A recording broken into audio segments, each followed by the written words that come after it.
तव्हां ॾिसो था सिंध जी आवाज़, जाते तव्हांखे मिलंदी हर ख़बर असांजी मातृभाषा सिंधी में। जय झूलेलाल।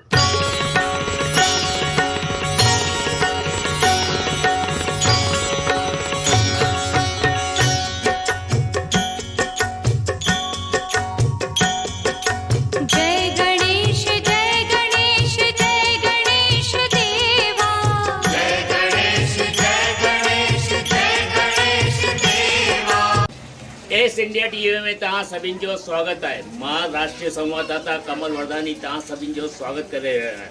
हिन वक़्तु पूरे देश के अंदर गणेश चतुर्थी जो ॾाढो वॾो प्रोग्राम हली रहियो आहे। जगह जगह ते धूम हुन जी मची रही आहे। इन जे दरमियान असां आया आहियूं भोपालपुरा जे अंदर, जिते गणेश चतुर्थी जो वॾो हिकु पंडाल लॻियल आहे।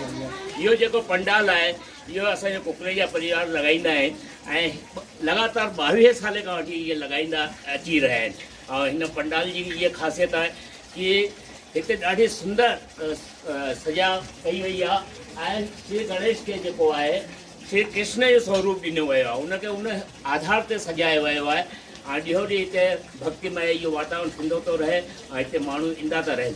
हिन जी जेकी सजावट कई वई आहे साहिल कुकरेजा और देव कुकरेजा कई आहे ऐं हुननि पंहिंजे मन सां हिते जेकी सजावट कई आहे उहो हिकु हिते झंगल जो सीन ॾिनो अथनि, जंहिंजे अंदरि मोर, भालू, बंदर ऐं सभु तरह जी शयूं ॾेखारियूं अथनि ऐं हिते कृष्ण जो स्वरूप जेको ॾिनो अथनि पंहिंजो श्री गणेश जो, उहो बि हिते विराजमान आहे।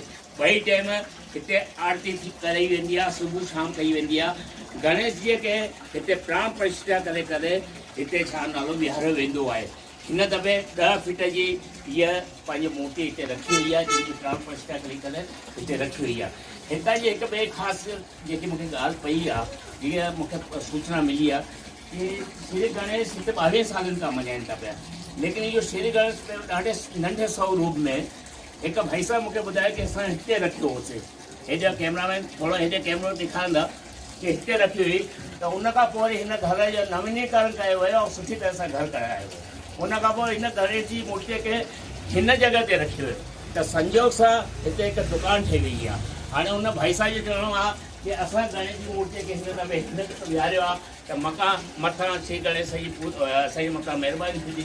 गणपति बप्पा मोरया, गणपति बप्पा मोरया। अॼु जी हिते आरती बि संपन्न थी। आरतीअ खां पोइ असां सां गॾु जेके हिते महिमान आहिनि, जे स्वरूप आयल आहिनि, पूज्य श्री खानपुर पंचायत जा मुखी किशन वाधवानी साहब बि आयल आहिनि। उन सां गॾु असांजा पूरा संरक्षक हिन वक़्तु जेके आहिनि अशोक मंदवानी बि आहिनि। युवा जेके अध्यक्ष आहिनि कालू भाई, जंहिंखे दिलीप कटारिया चयो वेंदो आहे, उन सां गॾु भागचंद जेके धार्मिक पर्व ते आहिनि, भागचंद कुकरेजा बि आहिनि। असां सां गॾु नरेश पाहूजा साहब बि आहिनि जेके सामाजिक कार्यकर्ता आहिनि।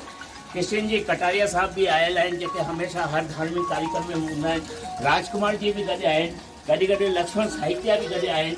असां सां गॾु इंद्रमल रामेजा बि गॾु आहिनि जेके खानपुर पंचायत जा कोषाध्यक्ष आहिनि। इहा युवाउनि जी सॼी टीम आहे ऐं हिते हिकु भक्तिमय वातावरण आहे, जंहिंजो ॾाढो जेको जीअं गणेश चतुर्थी पूरी थींदी हिन जो विसर्जन कयो वेंदो। गणपति बाप्पा मोरया, गणपति बाप्पा मोरया, गणपति बाप्पा मोरया, गणपति बाप्पा मोरया, गणपति बाप्पा मोरया, गणपति बाप्पा मोरया, गणपति बाप्पा मोरया, गणपति बाप्पा मोरया, गणपति बाप्पा मोरया, गणपति बाप्पा मोरया, गणपति बाप्पा। बोलो गजानंद महाराज की।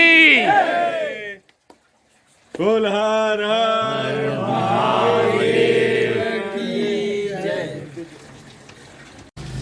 पुनः तव्हां गणपति बप्पा मोरया इन कमल वर्धानी खे इजाज़त ॾींदा। एक नए समाचार सां।